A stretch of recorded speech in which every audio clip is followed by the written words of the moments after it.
Hello po sa inyong lahat mga ka-crypto. Ako po si Pinoy Crypto Trader at sa video na ito ay atin pong pag-uusapan ang aking technical analysis dito kay Toncoin ngayon pong April 23 taong 2024. At ang atin pong nakikita rito ay ang daily chart time frame ni Toncoin kung saan ay meron po tayong pattern dito na isang ascending channel pattern.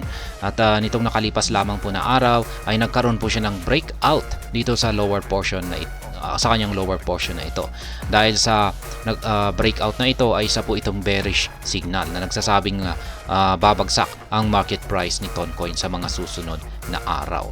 Kaya yan, bakit kaya itong si Toncoin ay nakakaranas ng pagbagsak samantalang yung ibang mga cryptocurrencies po natin ay nakaka-recover na or umaakyat na po sila. Kaya ayan, bago po tayo magpatuloy ay nais ko lamang po munang bigyang linaw ang aking disclaimer kung saan ang nilalaman po ng video na ito ay hindi po ito isang financial advice. For education and information purposes lamang po ang layunin nito. Maliban po dito ay nais ko na rin pong magbigay babala na wala pong kahit anumang group chat ang Pinoy Crypto Trader. At ayan, ay check po muna natin ang kanyang rankings dito kay CoinMarketCap.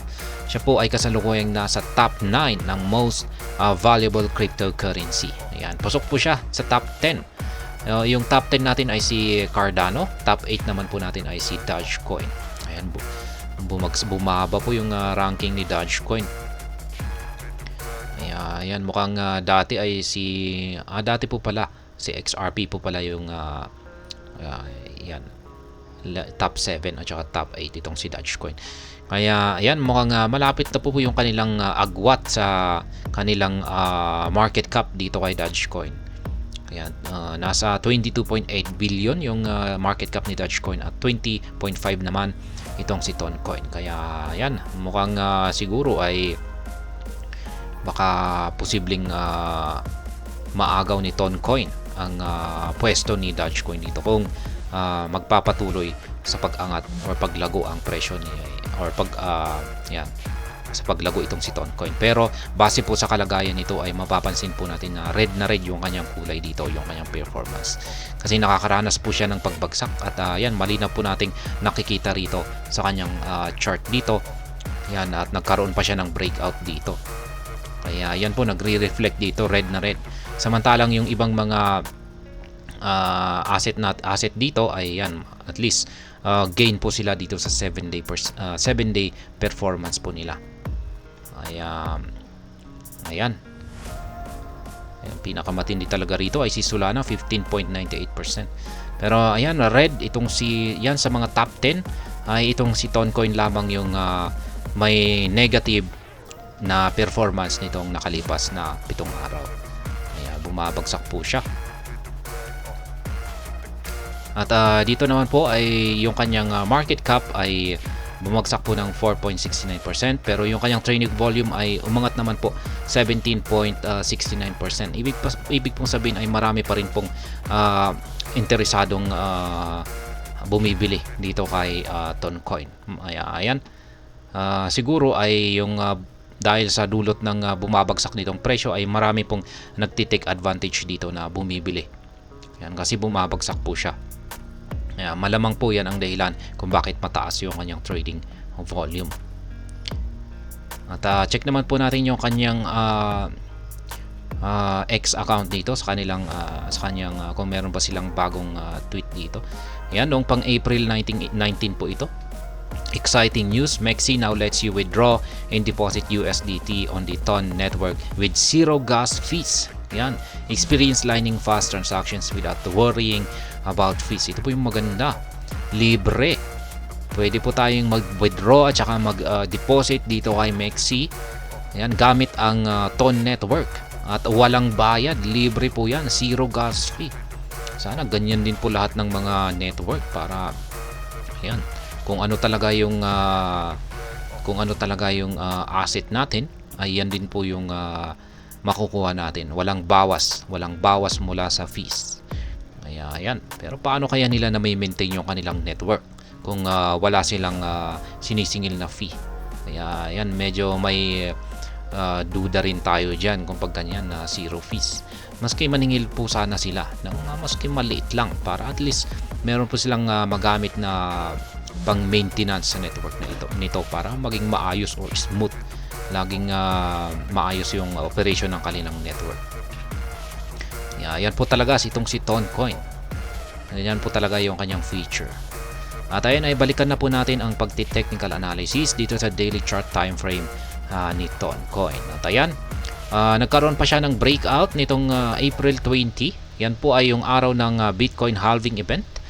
At ayan, nabasag po yung lower portion ng ating ascending channel pattern dito. At kapag dito po siya nagkaroon ng breakout sa lower portion ay bearish signal po yan. Pero kapag dito po sa upper portion ay syempre bullish signal po yan. Pero kapag ganito po kasi na ascending channel pattern ay mas mataas po talaga ang posibilidad na dito po siya magkakaroon ng breakout sa lower portion. Kaya yan na nga, nangyari po yan noong April 20 at yan, nagkaroon siya ng retest dito. Sinubukan niyang bumalik pero bigo po siya, tumalbog po siya at ngayon ay bumabagsak na po siya ngayon. At ang malala pa rito ay lumabas na po yung may lumalabas na po na bearish signal natin dito sa ating Hall Street indicator dito. At ganun din po ang ating QQE mode indicator dito. Yan, lumabas na po yung mga red QQE bars natin dito sa lower portion ng ating QQE mode indicator.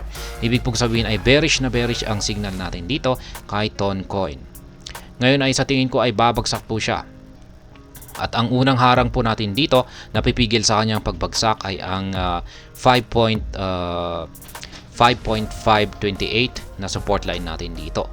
Ngayon kung pag hindi po niya mapipigilan yung pagbagsak ni Toncoin ay syempre magpapatuloy po siya sa kanyang pagbagsak dito sa 4.364. Babagsak po siya rito.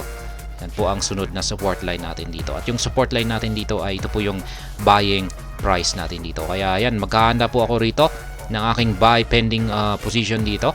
At saka syempre dito sa 4.364. Yan po yung aking pinaghahandaan dito. Kaya sa ngayon ay inaabangan ko po yung pagbagsak ni Toncoin dito sa support line na ito. At mukhang mataas po talaga ang posibilidad na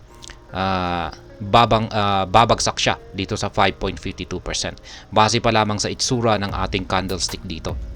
Ayan, tatlong magkakasunod na bearish candlestick. Nag-uumpisa pa lamang yung ating bearish signal dito sa ating dalawang indicators. Ibig pong sabihin ay punong-puno ng bearish momentum itong si Toncoin. Kaya sa tingin ko ay aabot po talaga siya dito. Ayan, aabot po talaga yung kanyang pagbagsak dito sa 4.364. Pero syempre hindi po ako gaanong sigurado diyan kasi possible po na magmamatigas ang ating support line dito na 5.528. Pero masasabi ko po talaga na mas mataas yung chances na talagang tutuluyang mababasag ito at babagsak siya sa 4.364. Kaya yan po ang dahilan kung bakit hindi lamang ako rito hindi lamang po ako rito nagbukas ng aking buy pending position. At maging dito na rin ay nagbukas na rin ako ng buy pending position ko rito. Syempre sa spot trading po yan. Yan, spot trading lamang po tayo lahat dito. Ayan, saka na lamang po nating siguro yung pag futures trading ay pinag-iisipan ko pa kung paano ko po yan ibabahagi sa inyo. Pero sa ngayon kasi marami po talagang baguhan ngayon at syempre yung futures trading po kasi ay advanced na po kasi yan. Kaya yan, dahil sa napapansin ko na mas marami pong mga beginners dito ay sa spot trading muna tayo. Ayan yung mga sumusunod po sa akin pag-trade sa paraan ng pag-trade ng mga cryptocurrencies ay ayan. Pagdating po rito kay Toncoin ay ayan, nakapag-set na po ako ng buy pending order ko dito sa 5.528 at saka dito sa 4.364. Ayan. Meron sa tingin ko ay isa lamang po itong correction. Kung dito po siya babagsak, ayan, at dito po siya makaka-recover, ay dito po siya aakyat. Ayan, at aakyatin niya yung price target po natin dito na 7.704 na presyo. Kaya ayan po yung nakikita ko rito kung siya ay magkakaroon ng correction dito. Ayan. Pero kung pag dito naman po siya magkakaroon ng correction, tingin ko ay baka dito po siya magkakaroon talaga ng correction. Dito sa 4.364. At dito na po siya makaka-recover. At ayan, babalikan niya yung ating major resistance line dito na 7.704. Kaya taas po niyan. Laki pong gain natin dyan kung nakabili po tayo rito sa 4.364 tapos ibibenta po natin dito sa 7.704. Kaya yan po yung aking pinaghahandaan dito. At ayan po ang aking technical analysis update sa araw na ito dito kay Toncoin. At hanggang dito na lamang po tayo sa video na ito mga ka-crypto. Sana po ay inyong nagustuhan ang aking paliwanag sa video na ito. Kung inyo po itong nagustuhan ay pakiclick lamang po ang like button nito. Para naman po sa mga bago lamang dito, kayo po ay aking inaanyayahan para mag-subscribe. Pakiclick na rin po ang bell icon nito dahil ito po ang siyang magsisilbing notification nito sa mga bago kong videos na akin pong ina-upload sa aking YouTube channel na ito. Marami pong salamat sa panonood, ingat po tayo lagi at God bless po sa ating lahat.